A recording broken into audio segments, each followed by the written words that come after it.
अंशुमन, आपके पास आते हुए पुरुषों के मुकाबले कुछ तथ्य बता देती हूँ। पुरुषों के मुकाबले पहली बात, महिलाओं में कैंसर के मामले ज्यादा देखे गए हैं। दूसरी चीज एक और है, 2022 में दुनिया में 2 करोड़ कैंसर के नए केसेस आए और 2050 तक डॉक्टर साहब ये कहा जा रहा है कि 77% तक का उछाल कैंसर के मामलों में आएगा। अगर हम अवेयरनेस डे जैसी चीजें और कैंसर अवेयरनेस कैंप्स जैसी तमाम बातें करते हैं, बार बार लोगों को जागरूक कर रहे हैं, बावजूद इसके क्यों इस तरह के प्रेडिक्शन हो रहे हैं कि 77% तक उछाल हो सकता है? क्या हम ये माने कि लाइफस्टाइल और खान पान इतना बिगड़ चुका है कि अब हाथ से चीजें निकल चुकी हैं? नवजोत, बहुत सही बताया आपने। स्पेसिफिक आंकड़ा उसका है 85%। 2050 में प्रोजेक्टेड एस्टिमेट कैंसर का 85% ग्लोबल इंक्रीज, मतलब आमतौर पे मान लें तो जितने केस उससे दुगना। हिंदुस्तान में 1.36 मिलियन पर ईयर नए कैंसर आते हैं। 8% मौतें हैं केवल भारत में। 8% मौतें सिर्फ भारत कंट्रीब्यूट कर रहा है। और सबसे खास बात, हमारे यहाँ अंडर रिपोर्टिंग है। इसको पहले डिस्क्लेमर बता दूं कि अंडर रिपोर्टिंग है। 1.36 मिलियन अंडर रिपोर्ट, इससे ज्यादा केसेज हैं। अमेरिका में 2.32 मिलियन केसेज हैं, लेकिन हमारे यहाँ मौत के आंकड़े अमेरिका से 30% ज्यादा है। अब देखिए कहानी कहाँ है। सन 2000 में 4 फरवरी को पेरिस में चार्टर हुआ था। इसी कारण ये वर्ल्ड कैंसर डे हम 4 फरवरी आज। उसने जब चार्टर में डिसाइड हुआ था, सारे वर्ल्ड के कैंसर एक्सपर्ट जब बैठे, कि प्रिवेंशन टू पैलिएशन, P2P पूरा स्पेक्ट्रम बताया गया कैंसर का। मतलब कैंसर की रोकथाम, प्रिवेंशन, पॉसिबिलिटी, मतलब अगर स्क्रीनिंग में कोई भी संभावना, जिस क्षेत्र में जिस कैंसर की ज्यादा लग रही है उसकी स्क्रीनिंग हो, प्रोसीजर एंड प्रिस्क्रिप्शन, मतलब इलाज होना कैंसर का, एंड पैलिएशन, इन चारों पे ध्यान देना है। लेकिन हर बार सांकेतिक हम ये करते हैं। आप जहां देखते होंगे कैंप लगा दिया, कोई अस्पताल कैंप किस लिए लगाता है? कैंसर को डिटेक्ट करने के लिए। कैंसर प्रिवेंशन प्रोग्राम कहाँ है, जिसको हम वेलनेस प्रोग्राम कहते हैं? वेलनेस प्रोग्राम में अभी भी कमी है, जागरूकता हमें उस पर भी बढ़ानी है। वेलनेस के लिए क्या किया? At the same time unplanned urbanization बढ़ता जा रहा है। क्या आज गांव में आटे की चक्की खत्म हो गई, वहां भी पैकेट का आटा क्यों पहुंचा? जरा सोचिएगा। बाजारवाद, ये जो बाजारवाद जब पहुंचा, बेसिक ये हमारा बॉडी नेचुरल इवोल्यूशन में इतने मिलियन ईयर्स में जब बना ह्यूमन बॉडी, तो जो जो चीजें के लिए अडेप्टेड है उसके से बिल्कुल विपरीत आपने दिया। या तो फाइबर हटा दिया नेचुरल सोर्स से, एंटीऑक्सीडेंट हटा दिया, या केमिकल मिला दिया, ये कैंसर का कारक बना। इसकी तादाद बढ़ती गई।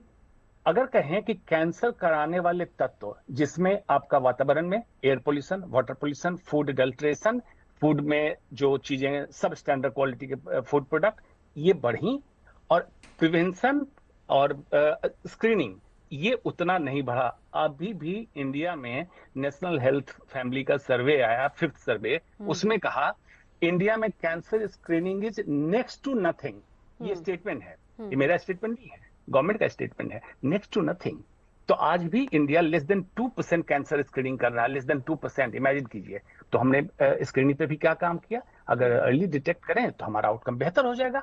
तो इसमें जागरूकता उस स्तर की जरूरी है। हर व्यक्ति को जागरूक होना है, जिसके लिए आप कर रही हैं प्रोग्राम। समाज को जागरूक होना है, RWS से लेके रीजनल संस्थान, रिलीजियस विंग, इसको, और गवर्नमेंट के स्तर पे पॉलिसी मेकिंग, नीति निर्धारण पे जागरूक होना है कि हेटेरोजेनस डिस्ट्रीब्यूशन अभी कैंसर ट्रीटमेंट का है। मतलब दिल्ली मुंबई में कोविड के टाइम में कैंसर के इलाज के लिए जो लोग आते थे, ओपीडी और इलाज के आंकड़े 50% ड्रॉप हो गए थे। मतलब गाड़ियां बंद हुई तो लोग दूर से इलाज कराने नहीं आ पाए। आप सोचिए, छोटी जगहों पे कैंसर के इलाज की व्यवस्था नहीं है, तो इसके विकेंद्रीकरण की आवश्यकता है। अगर इस तरह से हॉलिस्टिक प्रोग्राम और प्लान करें कैंसर के लिए, ठीक है, तब जाके आज ब्रेक लगाएंगे, 10 साल बाद कैंसर केसेस कम होंगे। अदरवाइज ये सांकेतिक है। बहुत इंपॉर्टेंट पॉइंट आपने उठाया है डॉक्टर सुशील। अब इसी पे मैं आपको भी इंक्लूड करना चाहूंगी। देखिए, डॉक्टर अंशुमन ने बहुत वैलिड पॉइंट उठाया है। अब इससे 2 सवाल सर मेरे। हम यहाँ पर अवेयरनेस की बात कर रहे हैं और उन्होंने बहुत अच्छी बात की कि जहां कैंप लगते हैं वहां केवल अवेयरनेस होता है। सिर्फ हम अवेयरनेस के लिए कैंप लगाते हैं। लोगों को हमने जागरूक तो कर दिया, बता दिया कि भाई आपको अगर कोई पेशेंट भी है तो आपकी ये स्टेज है, ये ऐसे है, लेकिन फिर वही कि उसकी रोकथाम के लिए वो कहाँ जाए, क्या उतनी प्रॉपर फैसिलिटीज, पहली बात है। दूसरा, अगर मुझे थोड़ा सा कंपैरिजन आप बता पाए अर्बन और रूरल एरियाज में, दोनों में सबसे ज्यादा मामले कहां पर आपको लगते हैं और किस तरह के कैंसर के दिख रहे हैं? डॉक्टर सुशील। माफ करना, थोड़ा सा इंटरनेट का इश्यू चल रहा है जी। पर मैं दूसरे प्रश्न का पहले उत्तर देना चाहूंगा। मैं रूरल एरिया में काफी काम करता हूँ, तो मैंने देखा कि रूरल पॉपुलेशन के जो कैंसर है और अर्बन कैंसर में काफी फर्क है। रूरल पॉपुलेशन में सबसे ज्यादा कॉमन जो जेंट्स मर्दों में देखा जाता है वो है ओरल, मुख का कैंसर। और हमारी जिस एरिया में हम काम करते हैं वहां पे तंबाकू, खर्रा, इसका सेवन बहुत ज्यादा है। तो इसमें मोस्ट कॉमन जो कैंसर देखा जाता है ओरल कैंसर, उसके बाद में लंग कैंसर, जीआई कैंसर, मुझे जैसे आंतड़ियों का कैंसर, ईसोफेगस का cancer, stomach cancer, colon cancer. Ladies में जो देखा जाता है अर्बन एरिया में सबसे कॉमन कैंसर जो लेडीज में है वो है breast cancer. But rural population में आज भी जो कॉमनेस्ट कैंसर फीमेल्स में है वो है सर्वाइकल कैंसर। तो ये रहा पैटर्न, और ये पैटर्न हर जगह पे थोड़ा सा वेरिएशन हो सकता है depending upon the demography, depending upon local problems, local dietary patterns.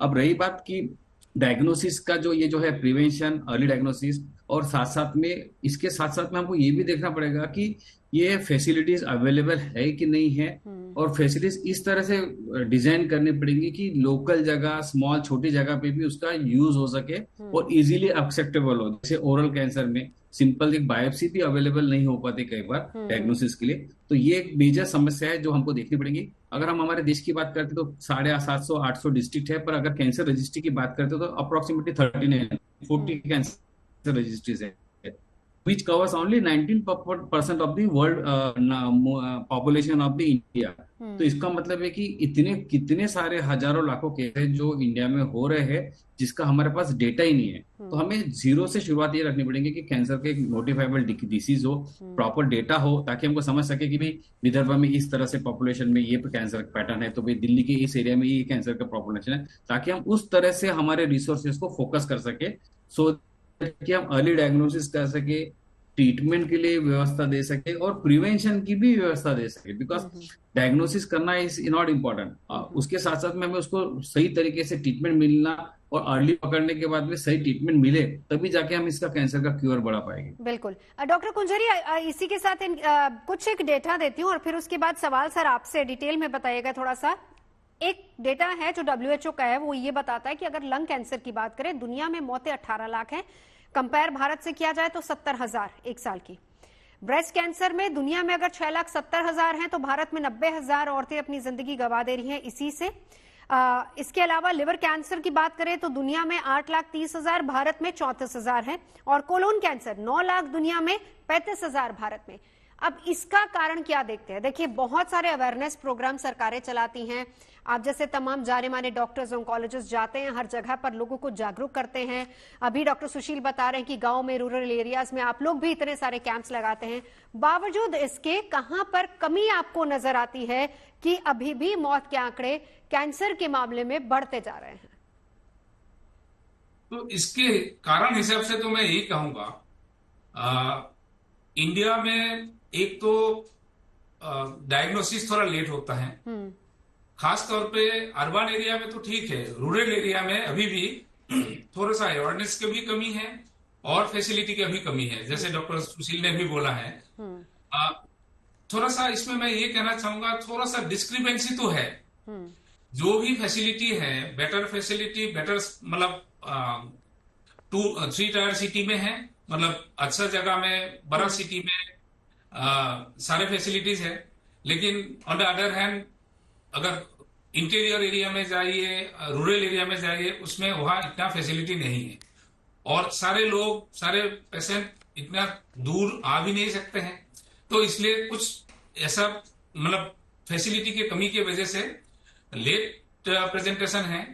इसके अलावा और एक इम्पोर्टेंट बात है, थोड़ा सा अवेयरनेस की कमी तो है, इसके साथ एक मिस इन्फॉर्मेशन एंड र्यूमर। तो इस समय सोशल मीडिया में जो एक ये चल रहा है, सब लोग गूगल में पढ़ के डॉक्टर बन जाता है, अपना ट्रीटमेंट करने लगता है, या कुछ ज्यादा जानकार लोग नहीं है, और लेकिन इतना कॉन्फिडेंटली कुछ सलाह देते हैं, जिसको फॉलो करके बहुत अच्छा वाला लोग भी गुमराह हो जाता है, करने चले जाते हैं। इसकी बात तो सर हमने शुरू में ही किया ना कि खुद डॉक्टर नहीं बनिए, सबसे पहले अगर ऐसा कुछ भी साइन नजर आता है तो सीधा डॉक्टर के पास जाइए।